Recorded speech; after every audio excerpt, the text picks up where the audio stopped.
السلام علیکم، صبح بخیر، خوش آمدید۔ دنیا بول ہے کے ساتھ میں ہوں سید فیصل کریم اور میں ہوں سعدیہ سامسن۔ امید کرتے ہیں کہ آپ کے دن کی شروعات اچھی ہوئی ہوگی، اور آج کے شو کی جو ابتدا ہے وہ ایک افسوسناک خبر سے ہمیں کرنی پڑ رہی ہے۔ دل نہیں کرتا ہے کہ دن کا آغاز ایسی خبروں سے ہو، لیکن آپ کو اپڈیٹڈ بھی رکھتے ہیں۔ کولمبیا میں طاقتور زلزلے نے بڑے پیمانے پر تباہی مچائی ہے۔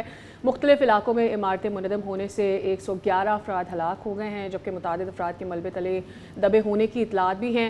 تو زلزلے کی شدت 7.4 ریکارڈ کی گئی ہے، اور اس کے جھٹکے پڑوسی ملک ایکواڈور میں بھی محسوس کیے گئے ہیں۔ اب صورتحال کے پیش نظر کولمبیا میں نیشنل ایمرجنسی تو نافذ کر دی گئی ہے، اور متاثرہ علاقوں میں امدادی کارروائیاں جاری ہیں، جبکہ بوگوٹا اور میڈیلین سے خصوصی ریسکیو ٹیمز بھی طلب کر لی گئی ہیں۔ آپ کو یاد ہوگا سعدیہ کہ جس وقت فٹ بال ورلڈ کپ جاری تھا، اس وقت کولمبیا کے ہی پڑوسی وینزویلا میں بھی ایک نہایت خوفناک زلزلہ آیا تھا، اور اس میں تو ڈیتھ ٹول 6300 تک ہو گئے تھے۔ Just try to see such some thing.